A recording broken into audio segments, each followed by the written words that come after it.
This podcast may contain adult themes and triggering topics. Please be kind to yourself if you get triggered by what we discuss. Also, this isn't a substitute for therapy or counseling. Please listen to the appendix at the end for some of our recommendations for resources that will help you find a qualified mental health care provider. Now, we take you to a time in the near future where emotional abuse has been appropriately deemed a crime, and the survivors find a home to reclaim their lives and freedom. This is Haven, and these are the stories of the Reclaimers.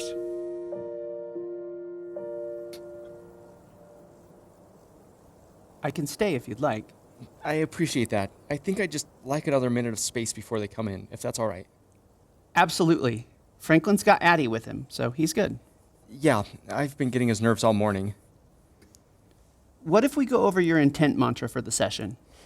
Okay, yeah. I'm here to tell him what happened, to give myself the space to heal, and I want to add something. Of course. Mantras are fluid, flexible. What else does it need? We both did things we aren't proud of. We both messed up. I want to acknowledge my actions, and I want to clarify what was and wasn't mine, what was and wasn't his, what belonged to our abuser, but... Truman, would you like to tell me about that bundle? I've always felt ashamed of calling her our abuser, like I'm assuming she abused him too. Even though I rationally witnessed her do that, it feels wrong to say it for him. He also never really acknowledged that she was abusive. I guess I'm questioning whether or not he even sees her as an abuser. That brings up a lot of grief. Yeah, grief. That's what this centers on. I feel like I've lost a big part of my life with my abuser, assigning herself to rehab like she did. She chose no contact from us. Oh, Truman, there's so much heartbreak wrapped around that anger and frustration. Even with all her pronouncements of remorse and her apologies during the trial, she still got the last laugh. Saying that she didn't want to hear from her children, that was so... abusive. Yes, and cruel. Just so cruel. And Frankie and Kenny and Pierce weren't there that day. I wonder what she would have said if they'd been there, if it would have been different. You tell me I've come so far, that I've done so much work, but when we come back to this and I just feel like that rejected kid, the one she didn't want. It's normal to have a nonlinear healing.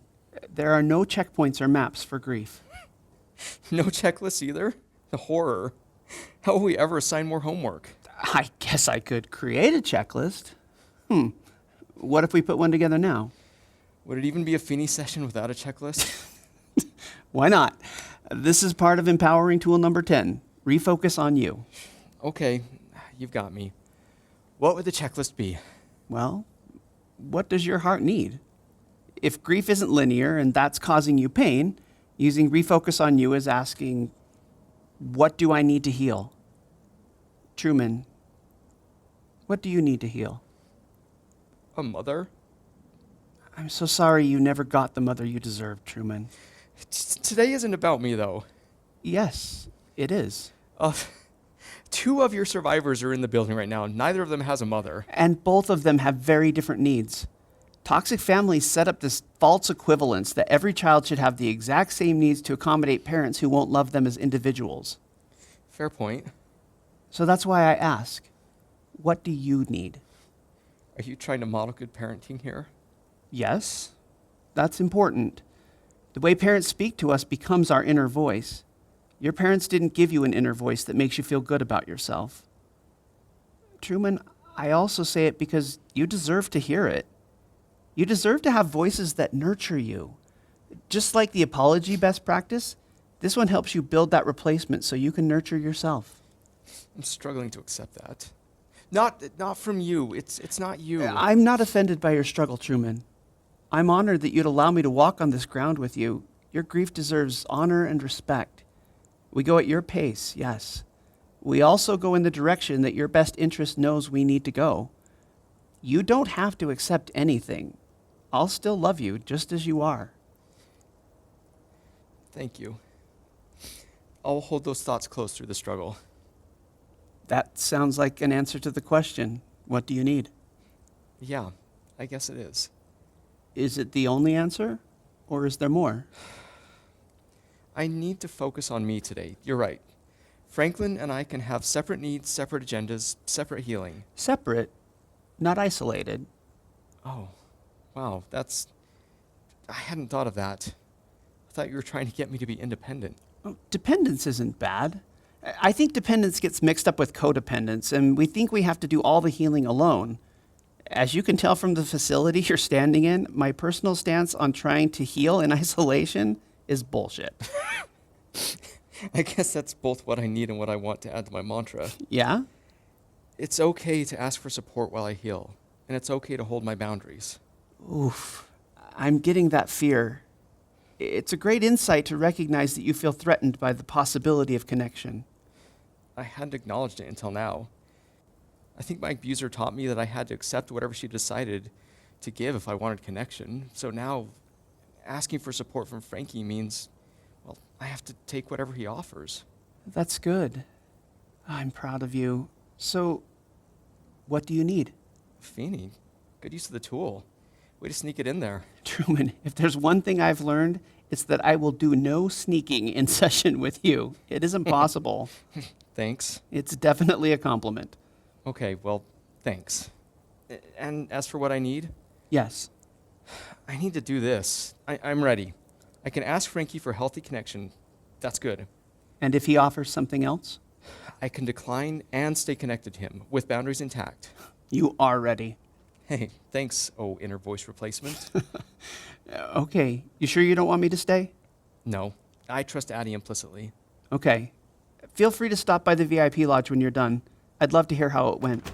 Hey, tell Percy I said hi, and what do you need? Okay. I will. Truman, how are you doing? Hey, Franklin. I'm good. Stable. That's good. How's Percy? She's getting there. Oh, well, Pheeny's headed over there now. Hopefully that'll help. What would help is if she took the afternoon off and just took a dang nap. Oh, Attie, you're exhausted. Yes. And I've been able to help that with getting Dion into a good sleep routine. He's going 6 hours a night right now, and that's miraculous. You know, I always wanted to have kids, then I heard about the sleep thing. And now? Yeah, okay, I still don't have kids. Bye, Pheeny. Thank you. Hi, T. Hey, Frankie. So, how are you? Nervous. Oh, hey, same. Attie? Hey, we got the hardest part out of the way. That's heartening. Do I have your permission to use my empathy while we're together today? Yeah. Oh, yeah? I'm an Advo. I'm used to being read. And in session, I'll still always ask. Oh, cool. I'm gonna make a note of that. What do you think the nerves are about? I don't want to hurt Truman. I don't want to hurt you. Are you related because... Humor is a best practice. You know what? I'm gonna turn off the advocate thing for the session. Actually, it's okay. I think I get why you chose to train. Pheeny's pretty cool. If I had any interest in psychology, I might, pick it up myself. Yeah? Yeah. Well, thanks. Let's start with a deep breath. Good. And let's acknowledge that it's okay for this to feel awkward. Thank you. Good. Pheeny said both of you have been working on your statements of intent. I want to start there. Franklin? Oh, me first? Yeah. My intent is to understand the abuse from Truman's perspective to help us know what happened. Why is knowing what happened important to you? I guess, I realized that a lot of what happened in our childhood wasn't the same for him as it was for me. Good. I'd love to know how you came to that realization. If that's okay. You don't have to share. No, I was talking with Pheeny about my secondary abuser and how she was different with me than she was with other people. And I realized Truman used to say that about Mom. That's insightful for you to make that connection. Truman, what do you feel when he says that? I'm surprised he remembered. What else? Validated. It's comforting to know he heard me. Franklin, what thoughts come up for you when you hear Truman say that? I think about the times we fought about things and the times I put up walls about Mom and... Yeah. I'm getting that emotion.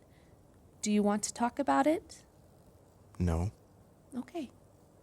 I didn't know you felt that.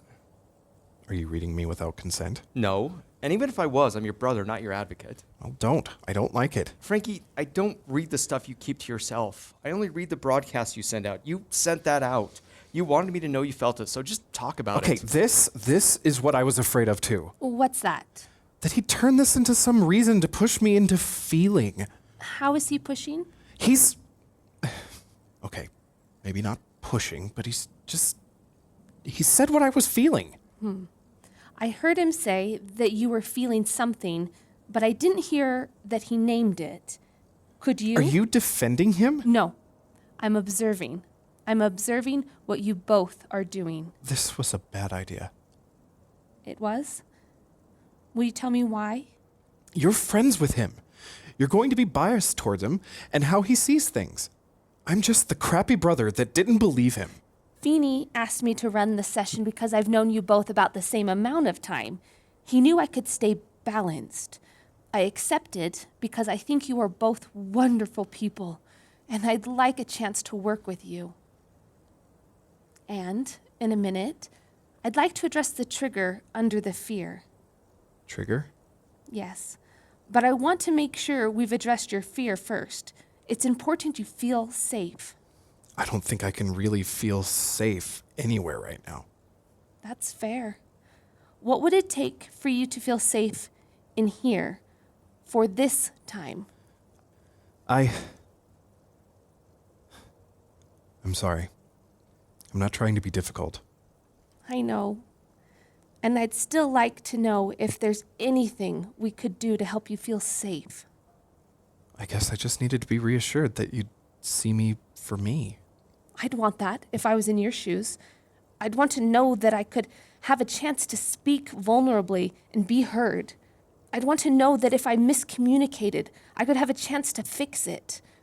I'd want to know that I could name my feelings, not have my brother do it for me.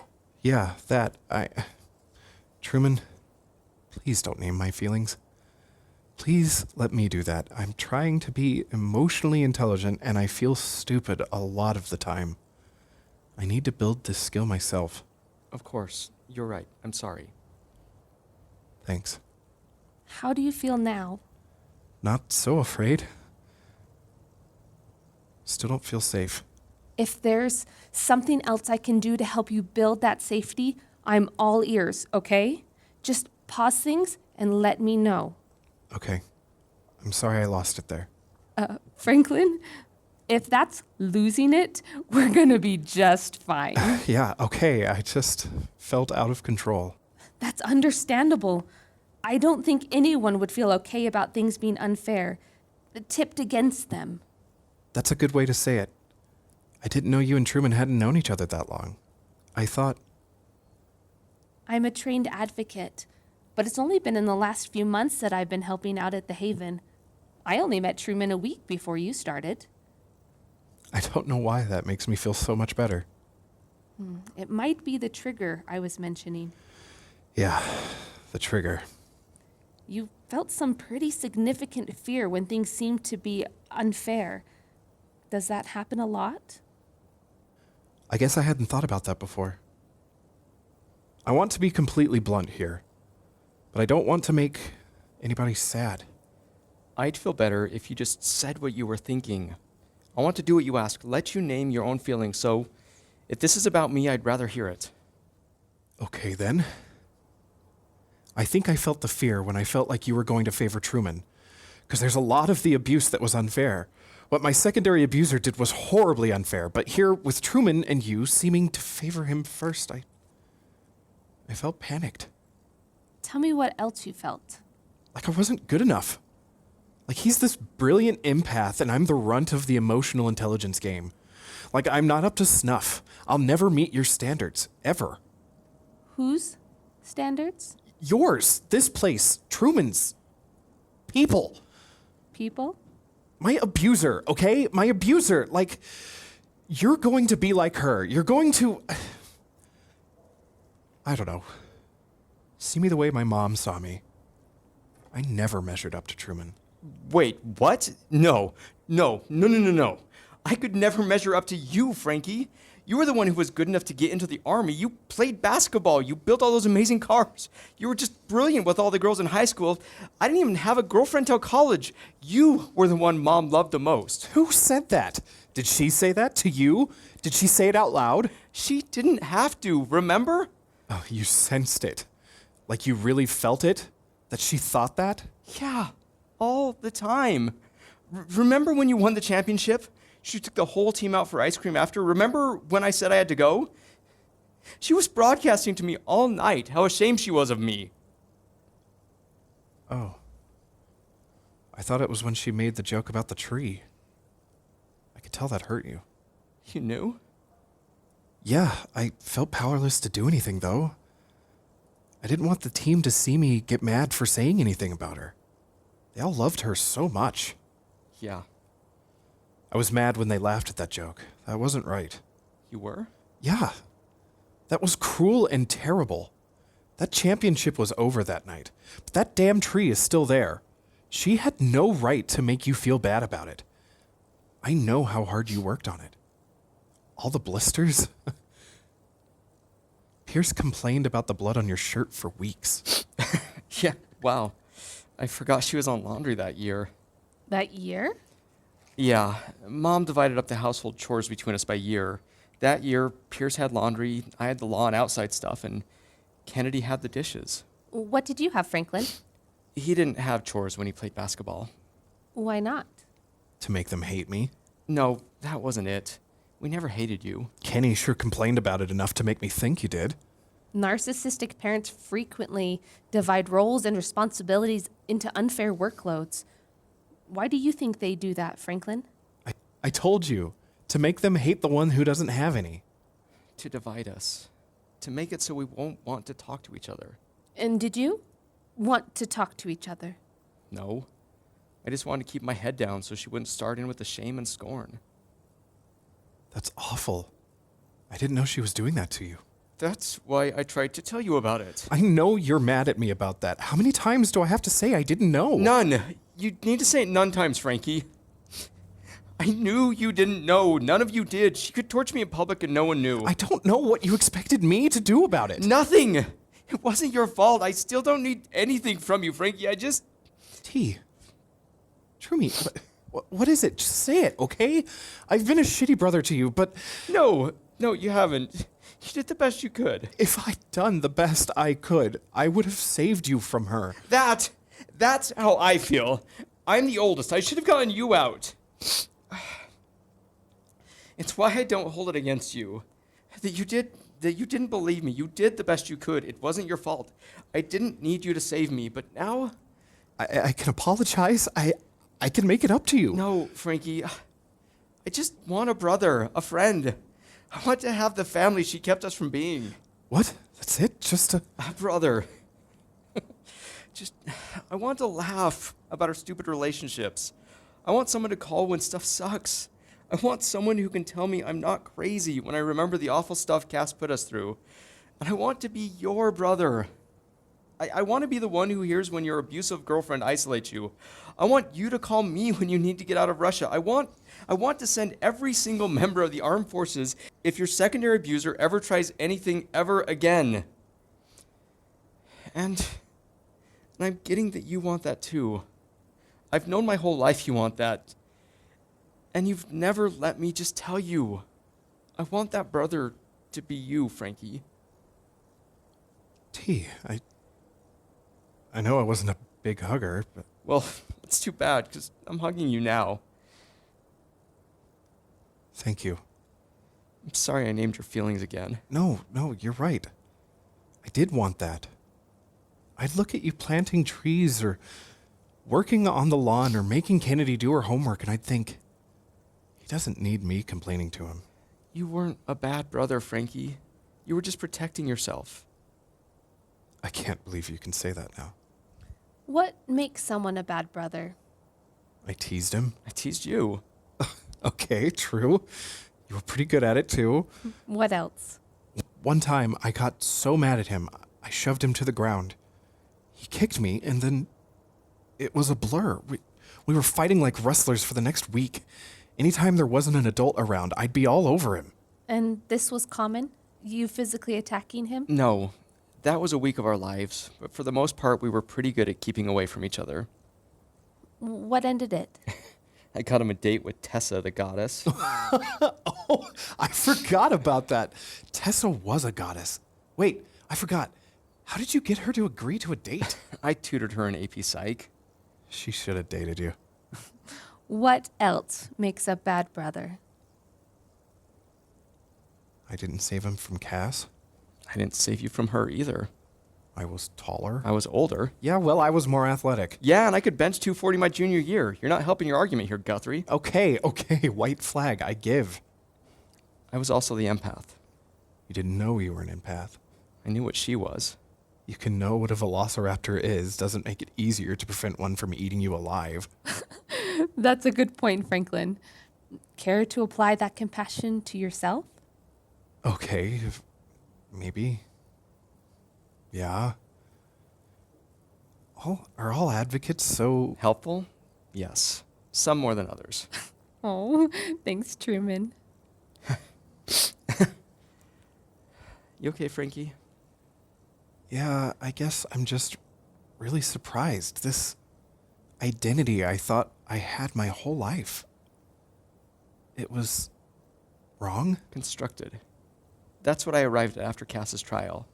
She carefully constructed the roles we'd play and so carefully constructed these cages around us.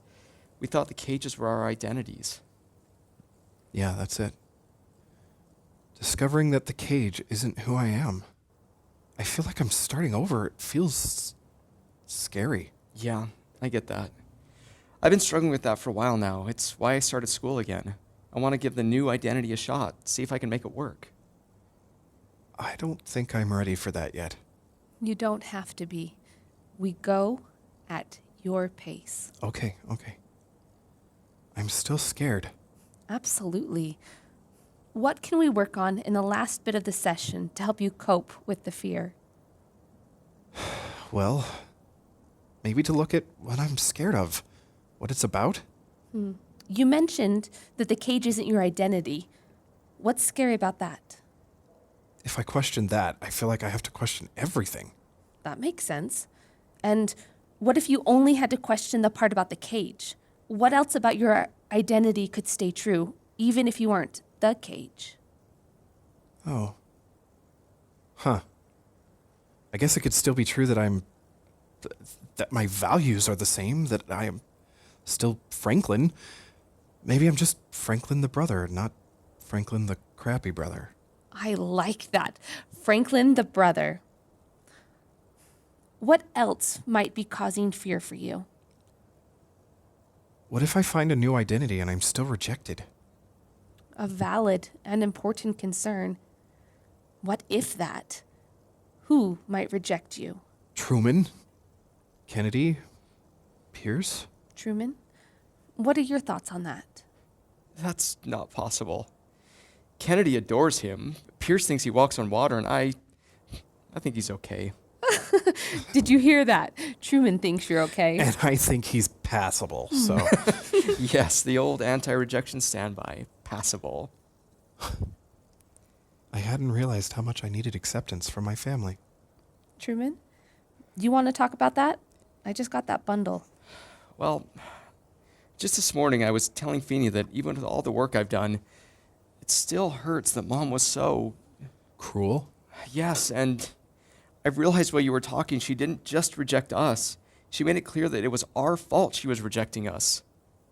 Oh, wow, yeah, like, then we could do something to change her mind. So her rejection is something that we could change at any moment. Yep, and that makes us crappy sons. It's our fault. We're the bad ones. She can't be blamed. Yes. How did you do this alone for so long? Remember? I can bench 240. Physically, yes. Being an empath is like emotionally benching 240. So you're saying you don't need a brother? No. I'm saying I've had to pretend I didn't need you to survive this long without you. Worst act ever. Huh. It's okay, Truman. You did the best you could. You're a punk. Well, I learned from the best. Hey, you want to grab dinner? I'm kinda in the middle of a session with my super cool brother. Yeah? How's that going? Pretty good, until the advocate made us cry. Ooh, keep going. I'm going to make you hug each other while you talk about your feelings. Nah, we did that part too. What do you both want to take from the session today? Truman's a punk. Franklin wishes he was as buff as I was in high school. Okay, smartasses. No, that would be Kennedy. Yeah, she's got a mouth on her. I look forward to meeting her someday. Okay, but for real. I learned that I'm not who Cass said I was. I learned that Cass divided us on purpose. How will that affect things moving forward? I'm a little scared. This discovery, it's years in the making, but it still feels really quick. Attie, if it's okay, I want to address that. Truman, you were a great example. You went to that trial and you were by yourself. I just needed time to catch up. We don't have to be everything to each other right now. It's just nice to know we can start to have what we've both always wanted. Thank you. Franklin, Truman has a point. This is rare to have a mutual discovery like this between children of a narcissist. You both deserve to know how much work and investment this took. She has to say this. It's part of the best practices. Hey, you of everyone here, no, I'm not putting you on. I mean it. I'm proud of you both. Yeah, thanks. I'm completely exhausted. Can we eat? I'd like that. Attie, you want to join? Food's involved? I'm so there.